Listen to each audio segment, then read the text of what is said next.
तो राम राम सभी भाइयों को। आज जो है हम स्टेनोग्राफर के एक नई वैकेंसी के बारे में जानने वाले हैं, जो कि इनकम टैक्स की तरफ से निकाली गई है। सबसे पहले हम ये जान लेते हैं, जो हमारी पिछली वैकेंसी निकाली गई थी वो वैकेंसी हमारी निकाली गई थी केरला से। लेकिन इस बार ये जो वैकेंसी हमारी निकल कर के आ रही है, ये आप लोग देख सकते हैं कहाँ से निकल कर के आ रही है।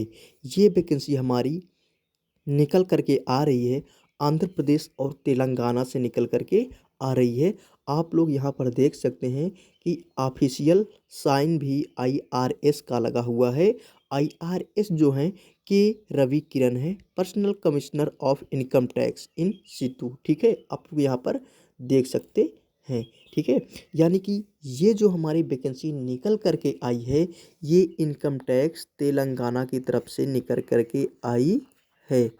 ठीक है, ये जो वैकेंसी है हमारी इनकम टैक्स तेलंगाना और आंध्र प्रदेश से निकल करके आई हुई है। ठीक है दोस्तों, आप लोगों को इसी चैनल पर ही हिंदी शॉर्ट हैंड पढ़ाया जा रहा था, लेकिन आपके डिमांड के हिसाब से हमने क्या किया कि फिर से इंग्लिश शॉर्ट हैंड की भी सीरीज चलाना स्टार्ट कर दिया है। ठीक है, तो ऐसे जितने भी बच्चे जिन लोगों को शॉर्ट हैंड नहीं आता है, आप लोग उन सभी बच्चों को बताएं ताकि ज़्यादा से ज़्यादा बच्चे जो हैं इसके बारे में सीख सकें। ठीक है दोस्तों, और आप लोग अगर चैनल पर नए आए हैं तो चैनल को सब्सक्राइब ज़रूर कर लें।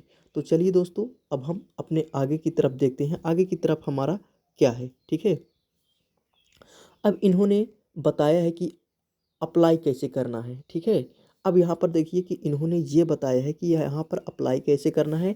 अब इन्होंने बताया कि application must be submitted by online mode which can be accessed from the URL www.incometax Hyderabad government in last date submit the application online is on before 5 अप्रैल 2025। यानी कि 5 अप्रैल तक जो है आपका एप्लीकेशन हो जाना चाहिए। ठीक है, आपका फॉर्म फिल हो जाना चाहिए। ठीक है, इनका ये जो लास्ट डेट है 5 अप्रैल निकल करके आ रहा है। ठीक है दोस्तों, वो जो वैकेंसी थी हमारी ऑफलाइन मोड में थी, लेकिन ये जो हमारी वैकेंसी आई हुई है ये हमारी वैकेंसी ऑनलाइन मोड में आई हुई है।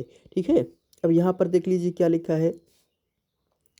Each candidate shall submit only one application form. Submitting more than one form may render one's candidate invalid. ठीक है, इनका कहना है कि सिर्फ एक ही एप्लीकेशन फॉर्म को आप लोगों को भेजना है, एक से अधिक एप्लीकेशन फॉर्म को आप लोग नहीं भेज सकते हो। अगर आप लोग भेजोगे तो उसको रिजेक्ट कर दिया जाएगा। ठीक है दोस्तों, अब यहाँ पर ठीक है इनके इस वाले पेज पर भी देख लीजिए, यहाँ पर आईआरएस का साइन हुआ है। ठीक है, अब जो है हम अपना नेक्स्ट देखते हैं कि नेक्स्ट हमारा क्या है। ठीक है, अब नेक्स्ट देखिए, अब इन्होंने कहा है कि list of authorized competent to award certificates on eligibility for the recruitments of sportsman sports person. देखिए इसमें जो स्पोर्ट्स पर्सन है उनके लिए इन्होंने वैकेंसीज को निकाल रखी है।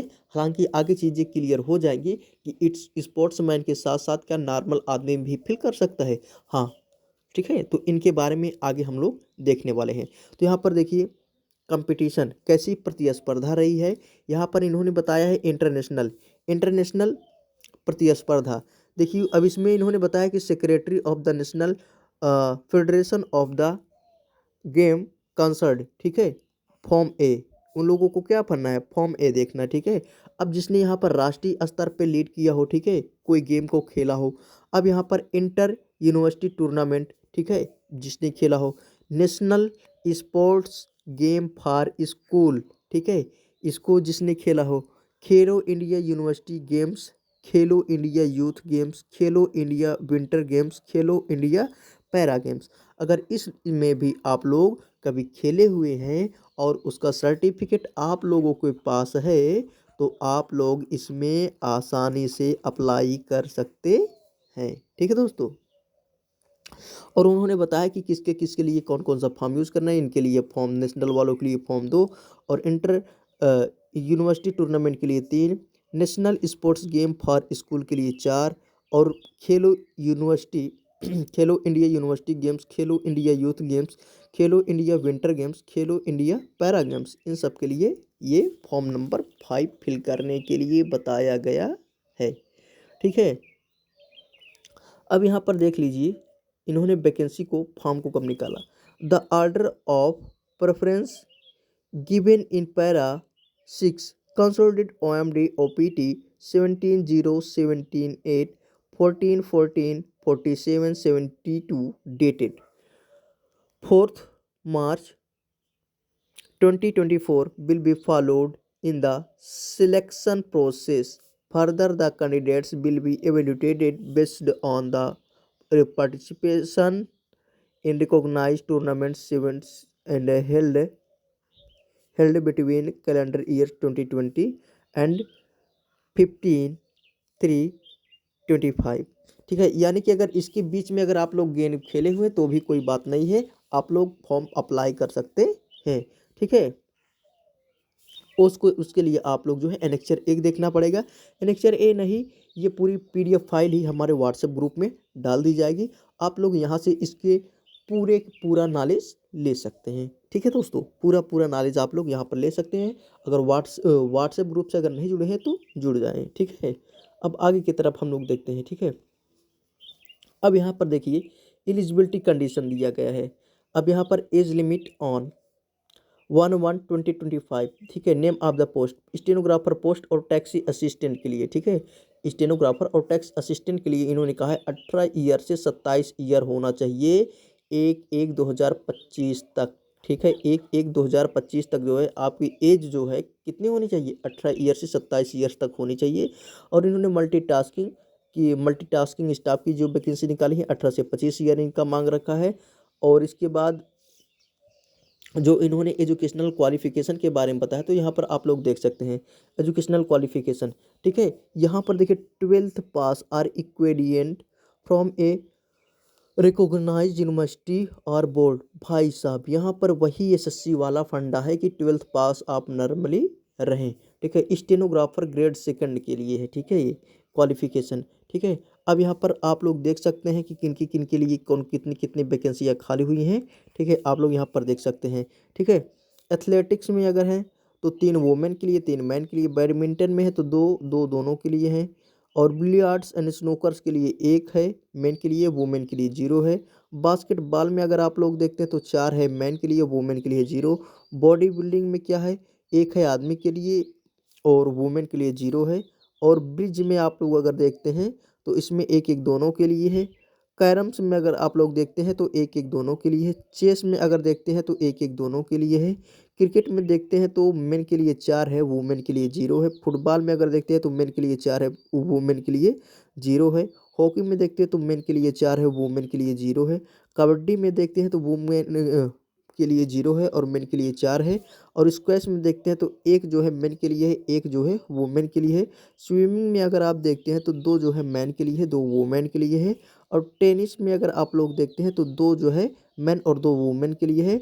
और अगर आप लोग टेबल टेनिस में देखते हैं तो भी 2-2 दोनों के लिए है। और वॉलीबॉल में देखते हैं तो 4 जो है मैन के लिए है और वुमेन के लिए 0 है। यहाँ पर इन्होंने टोटल वैकेंसियाँ निकाली हुई है 56। ठीक, अब इन्हीं 56 वैकेंसीज में ये जो हमारी है स्टेनोग्राफर की भी पोस्ट रहने वाली है। ठीक है, स्टेनोग्राफर को भी लेकर के इनकी पोस्ट निकल करके आई हुई है। ठीक है, अब यहाँ पर देखिए, अब यहाँ पर क्या लिखा है, भारत सरकार राजस्व विभाग कार्यालय प्रधान मुख्य आयकर आयुक्त आंध्र प्रदेश एवं तेलंगाना 10वीं तल आयकर शिखर AC गार्ड्स हैदराबाद। ठीक है, अब इनके यहाँ पर देखिए फ़ोन नंबर भी दिया गया है। अब इन्होंने कब जो है इस नोटिफिकेशन को निकाला है यहाँ पर आप लोग देख सकते हैं। ठीक है, अब जो है वैकेंसीज के बारे में इन्होंने बता रखा है। देखिए यहाँ पर स्टेनोग्राफर की इन्होंने केवल 2 ही वैकेंसीज निकाली हुई हैं। ठीक है, और जो पेमेंट ये लोग देने वाले हैं वो पेमेंट है हमारा 25,500 से लेकर के 81,100 रुपया तक। ठीक है, और इसके लिए सेकेंड वैकेंसी इन्होंने निकाली है टैक्स असिस्टेंट की निकाली है, TA की निकाली है। इसके लिए इन्होंने 28 पोस्ट निकाली है। मल्टीटास्किंग स्टाफ की पोस्ट निकाली हुई जिसके लिए इन्होंने 26 वैकेंसी निकाली है। और टोटल जो वैकेंसीज इन्होंने निकाली है 56 वैकेंसीज़ को निकाली हुई है। ठीक है दोस्तों, तो इस प्रकार से जो है ये सभी समस्त वैकेंसियाँ निकाली गई हैं और जो है जिन लोगों को अप्लाई करना हो वो लोग अपना अप्लाई कर सकते हैं। ठीक है, अब यहाँ पर देखिए कि उन्होंने बता रखा है कि जो एप्लीकेंट है फॉर्म नंबर 5 देखिए किस प्रकार से इसको फिल करना है, आप लोग यहाँ पर देख सकते हैं। ठीक है, किस प्रकार से इसको फिल करना है आप लोग अपने हिसाब से देख करके इनको फिल कर सकते हैं। ठीक है, याद रहे ये जो फॉर्म फिल होने वाला है ये ऑनलाइन फॉर्म फिल होगा। ठीक है, ये इन्होंने बताया है कि सर्टिफिकेट का मोड कैसे होगा, सर्टिफिकेट किस फॉर्मेट में होना चाहिए। ठीक है, ये जो फॉर्म हमारा फिल किया जाने वाला है ये ऑनलाइन मोड में ही फिल होगा। तब तक के लिए बाय बाय, मिलते हैं नेक्स्ट सेशन में। लेकिन आप लोग हिंदी और इंग्लिश शॉर्ट हैंड को पढ़ते रहिए। धन्यवाद।